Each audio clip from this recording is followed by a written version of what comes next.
Heart attack detect ചെയ്യാൻ എന്തെങ്കിലും മാർഗ്ഗങ്ങളുണ്ടോ? ഹാർട്ടിലെ block രണ്ട് രീതിയിൽ പ്രസന്റ് ചെയ്യാം. നടക്കുമ്പോഴോ ജോലി ചെയ്യുമ്പോഴോ അല്ലെങ്കിൽ സ്റ്റെപ്പ് കയറുമ്പോഴോ ഉണ്ടാകുന്ന കിതപ്പ് അല്ലെങ്കിൽ നെഞ്ചിനകത്ത് ഭാരം പോലെ തോന്നൽ, ഇത് നടക്കുമ്പോഴേ ഉള്ളൂ, വെറുതെ ഇരിക്കുമ്പോൾ ഇല്ല.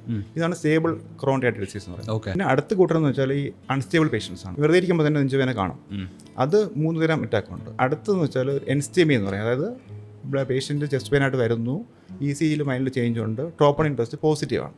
അതാണ് അടുത്ത ഒരു മോഡറേറ്റ് അറ്റാക്ക്. അടുത്തതാണ് സിവിയർ അറ്റാക്ക്. അതായത് പേഷ്യൻറ്റിന് രക്തക്കുഴലിൽ കംപ്ലീറ്റ് ബ്ലോക്കാണ്. അപ്പം അതിൽ ECGയിൽ നല്ല ചേഞ്ച് കാണും. പേഷ്യൻ്റ് നല്ല ചെസ്റ്റ് പെയിൻ ആയിട്ടായിരിക്കും വരുന്നത്. എക്കോ നോക്കുമ്പോൾ ഹാർട്ടിൻ്റെ ഏതെങ്കിലും ഒരു ഭാഗത്ത് അനക്കം കുറവായിരിക്കും. ഈ കുഴഞ്ഞു വരുന്ന എല്ലാം ഹാർട്ട് അറ്റാക്ക് ആവണമെന്നില്ല. ഈ ഹാർട്ടിൻ്റെ ഇടുപ്പ് വ്യത്യാസം, ഹാർട്ടിൻ്റെ താള വ്യത്യാസം എന്ന് പറയും, അത് ഈ യങ്സ്റ്റേഴ്സിനും വളരെ ചെറുപ്പക്കാർക്ക് തന്നെ വരാവുന്ന ഒരു അസുഖമാണ്.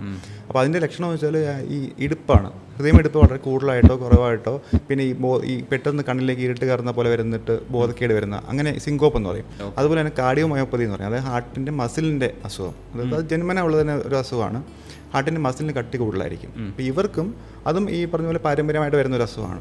അപ്പോൾ കുടുംബത്തിൽ ആർക്കെങ്കിലും ഒരു സഡൻ കാർഡിയക് ഡെത്ത്, അതായത് പെട്ടെന്നുള്ള മരണം ഉണ്ടായിട്ടുണ്ടെങ്കിലും, അതുപോലെ തന്നെ ഈ ഹാർട്ടിൻ്റെ ഇടുപ്പ് വേരിയേഷൻ ഉണ്ടെങ്കിൽ അത്രയും പെട്ടെന്ന് ഡോക്ടറെ കണ്ടിട്ട് പരിശോധനയ്ക്ക് വിധേയരായിട്ട് ഈ കാർഡിയോമയോപ്പതിയോ അല്ലെങ്കിൽ അരിത്മിയ, അതായത് ഹാർട്ട് ബീറ്റിൻ്റെ വേരിയേഷൻ, ഇതൊന്നും ഇല്ലെന്നുള്ളതും ഉറപ്പ് വരുത്തേണ്ടത് അത്യാവശ്യമാണ്.